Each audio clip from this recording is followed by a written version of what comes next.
She was a queen who could have worn 3 crowns: Scotland, France, and England.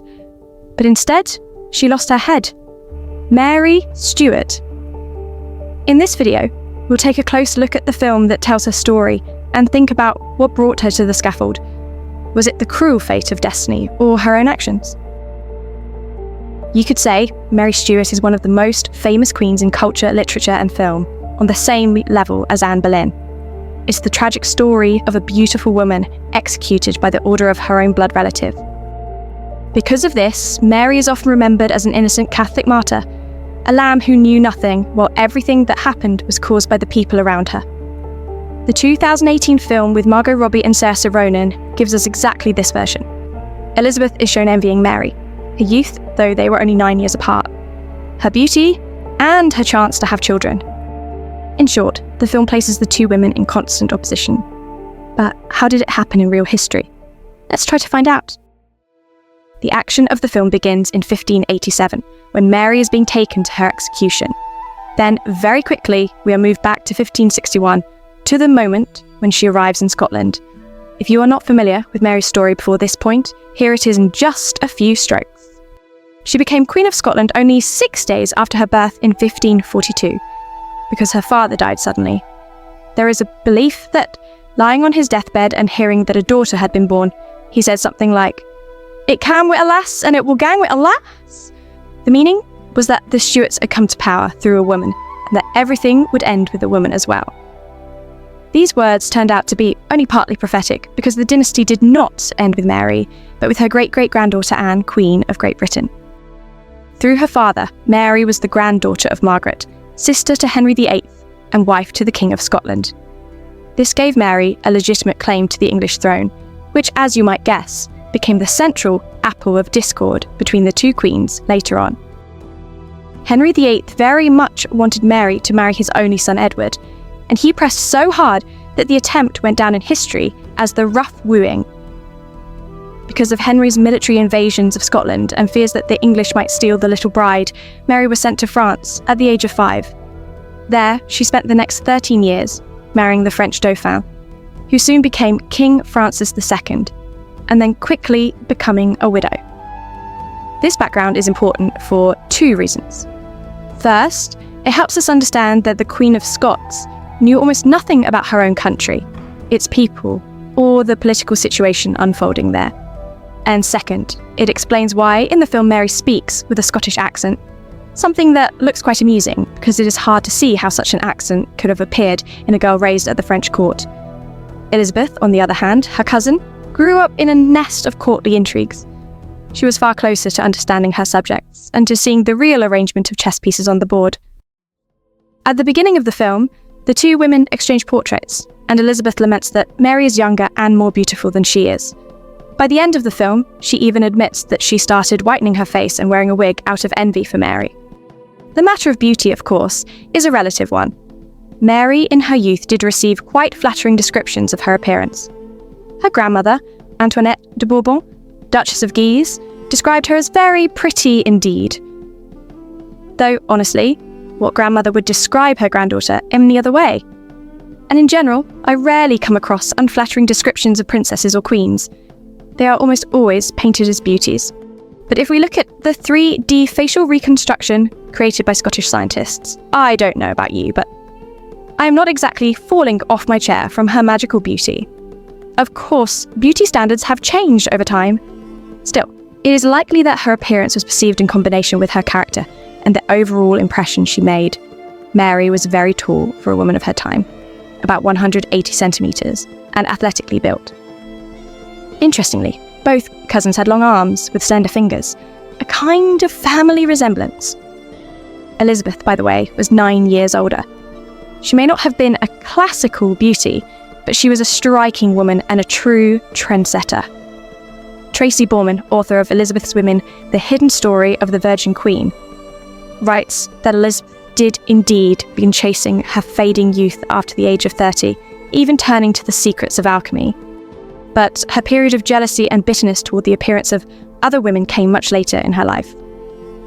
As for whitening her face and wearing a wig, this was mostly about not losing face at her own court, rather than about comparison with Mary, who, as the same author points out, could not control her court and was ultimately ruled by men. Another supposed source of envy was Mary's alleged fertility. In the film, Elizabeth holds a cloth to her stomach, sadly thinking that she too could have been pregnant. But if Elizabeth had truly wanted to marry and have children, she could have done so. Remaining unmarried, the only English queen in history to do so, was her conscious choice. The reasons historians give for this decision vary. Her revulsion after the harassment from Thomas Seymour, her fear of dying in childbirth like Jane Seymour or Catherine Parr, her unwillingness to submit to a man and share power, and a whole list beyond that. And what do you think? Did Elizabeth mourn her lost motherhood and envy her cousin's beauty? There was indeed correspondence between the two women, and it was unfailingly polite and highly ornate, so much so that it might give the impression they were kindred spirits. But do not be deceived by this apparent friendliness. They were queens, and their letters were part of the political game. What they never did, however, was meet face to face. As the film suggests, attempts were made to arrange such a meeting, for example in 1562, but it never took place for political reasons. Personally, I would love to see Elizabeth's face if Mary had ever dared to tell her, as in the film, that she was her subject. That moment is pure invention by the director, a dramatic climax with no basis in historical reality. In the film, because of limited screen time, Mary's marriages are shown far too quickly, and because of that, the entire drama of her personal life becomes unclear. In the same way, the movie skips over the details of her plots against Elizabeth, and does not show that her imprisonment lasted for 16 long years. I understand that it is impossible to fit the whole story into one film. But when the screen time is so short and these lines remain undeveloped, the motivations of the characters become difficult to understand. After her return, Mary spent several years considering potential suitors, and at one point, even managed to choose for herself perhaps the worst candidate available in Europe. Don Carlos, the mentally unstable son of King Philip II of Spain, notorious for his cruelties that could rival Joffrey from Game of Thrones. Elizabeth, on her part, even graciously suggested her favourite, Robert Dudley, as a husband for Mary. But of course, that union never happened. But the question of choosing a husband would become the cornerstone of Mary's fate, because her next two marriages, and everything connected with them, turned into real catastrophes. Many historians point out that Mary's main problem was her inability to choose the right people to be close to her. Unlike Elizabeth, who surrounded herself with talented and intelligent politicians, Mary repeatedly brought disaster upon herself through poor choices. And it was this series of missteps that would eventually lead her to the scaffold. So let us begin with catastrophe number 1, her marriage to Henry Stuart, Lord Darnley. From the perspective of claims to the throne, this union was not a bad move, since Henry was also a descendant of Margaret, making the match a sort of double strike, double artillery. But the man himself was a catastrophe. Of course, in those days, it was not possible to live together before marriage and expose an abuser in advance. And yet, Darnley turned out to be, quite simply, a fool. Greedy for power, and it seems, someone who liked to play for both teams, if you know what I mean. I am speaking of his bisexuality. It is unlikely that he slept with Mary's favourite right on their wedding night, as the film suggests. But at the court of Elizabeth I, he was described as a great cockchick. And Thomas Randolph, Elizabeth's ambassador to Scotland, later wrote in a dispatch that Darnley and Rizzio would lie sometimes in one bed together. Interestingly enough, their son James would later also be noted more than once for his special favouritism towards young men. Like father, like son, perhaps. Although the question of paternity remained open. Rumours at the time claimed that Mary's beloved musician David Rizzio might in fact have been the real father. In the film, he's presented almost as a transgender figure, though that seems more like an echo of modern cultural narratives.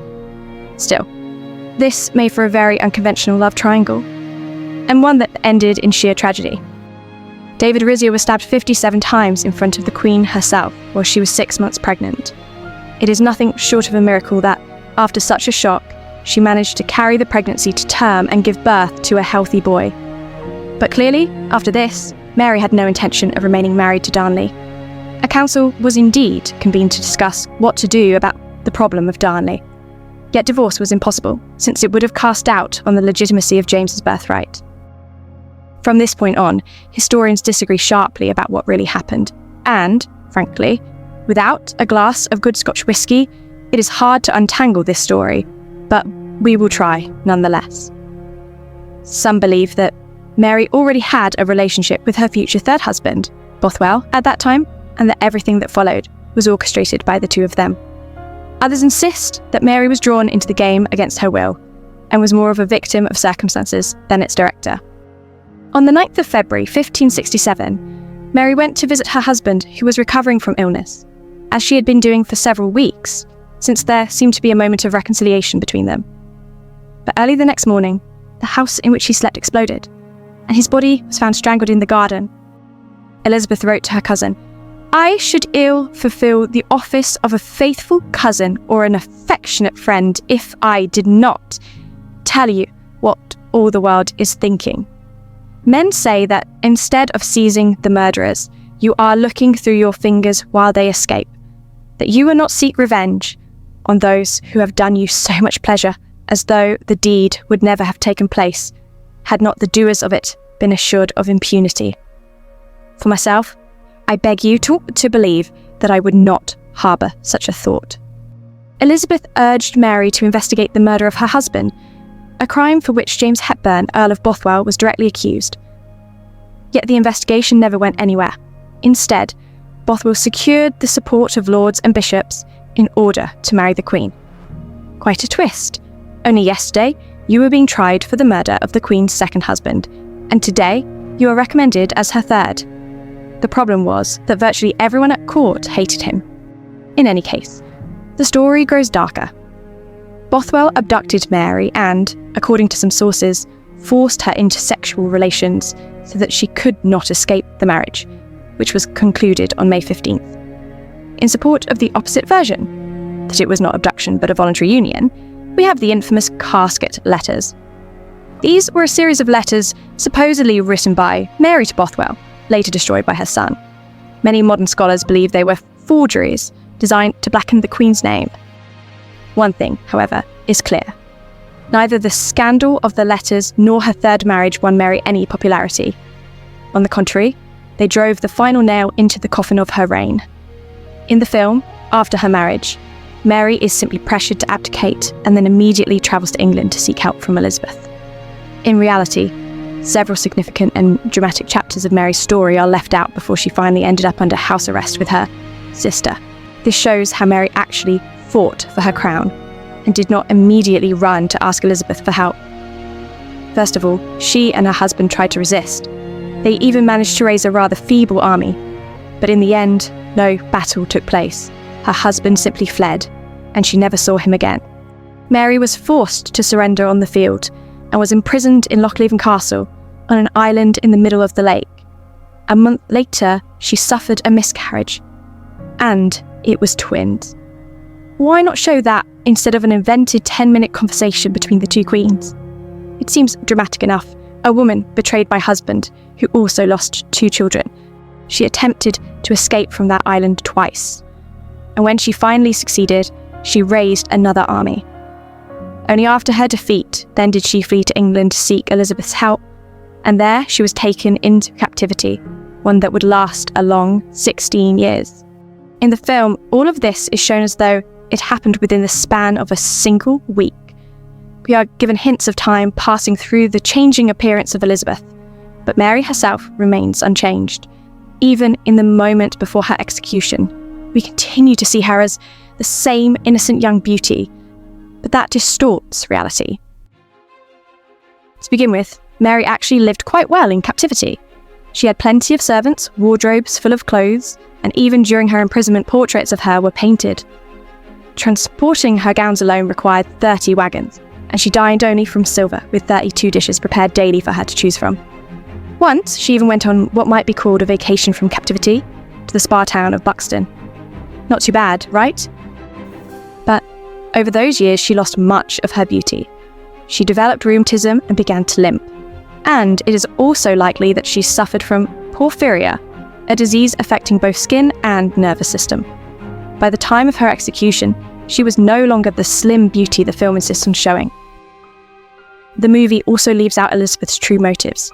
Instead, it frames Mary as someone who gave her life so that her son might rule England, once again portraying her as the innocent queen who lost her head. But what it does not show is why Elizabeth ultimately made the decision to execute her cousin, nor the plots Mary involved herself in, nor how she, with her own hand, signed her death warrant. However sweet captivity may have been with all its food and gowns, Mary longed for freedom. During her imprisonment, there were 3 major conspiracies. In the first 2, the Ridolfi plot and the Throckmorton plot, she managed to prove her non-involvement. But her role in the final one, the Babington plot, was undeniable. With her own hand, she wrote in one of the letters, "Let the great plot commence." Signed, Mary. It is remarkable that a special cipher was devised for sending these letters. What is even more remarkable is how naively Mary believed that no one was watching over a royal prisoner and her correspondence. To me, this once again shows her certain detachment from reality. Elizabeth signed the order for her cousin's execution on the 1st of February, 1587. Without the kind of pomp and theatricality the movie suggests, she did everything she could to distance herself from the affair, feigning great surprise when it was carried out. She denied her responsibility and placed the blame on her counsellors. Davison was even imprisoned as a token punishment, though later released. Of course, this was nothing but part of the courtly game and Elizabeth's stagecraft. She knew perfectly well what was happening, but she did not want the blood of her royal relative on her own hands. By the way, the son to whom she supposedly appeals in her final words in the film had little real interest in his mother's fate. She was a complete stranger to him, since he was raised under Protestant influence and by his father's family, who openly blamed Mary for Darnley's murder. In 1584, Mary proposed that she and her son James should rule together, allowing her to return to Scotland. But James chose to side with Queen Elizabeth, something the film also leaves out. He understood perfectly well that good relations with Elizabeth would one day bring him the English crown, while his own mother would bring him nothing but trouble. Thus, in the end, Mary was betrayed not only by her husband, but also by her son. And once again, the invented drama on screen pales beside the real one. Mary Stuart's execution took place on the 8th of February, 1587. The film does not show this, but before her death, the executioner asked her, as tradition required, for forgiveness. She replied, "I forgive you with all my heart, for now I hope you shall make an end of all my troubles." After that, her eyes were bound, and indeed, the executioner had good reason to seek forgiveness. He failed to take her head with a single stroke. The first blow missed her neck and struck the back of her head. The second nearly severed it, leaving only a small tendon which he had to cut through with his axe. He then lifted the head and cried out, "God save the Queen!" At that moment, the auburn locks in his hand slipped off. It was a wig. And the head fell to the ground, revealing short grey hair and eyes still open. Mary was 46 at the time of her death. Some eyewitnesses reported that from beneath the skirts of the executed queen, a little frightened dog leapt out. Though Mary had wished to be buried in France, at first she was interred at Peterborough Cathedral, where Catherine of Aragon also lay. Only later did her son arrange for her reburial at Westminster Abbey, not far from Elizabeth's own tomb. And so ended the story of one of the most fascinating queens of her time. What do you think about Mary? Was she, in your opinion, a troublemaker and the victim of her own choices? Or a woman unable to withstand the dangerous game and the traps set all around her by more experienced men? Share your thoughts in the comments, and I will see you in the next videos.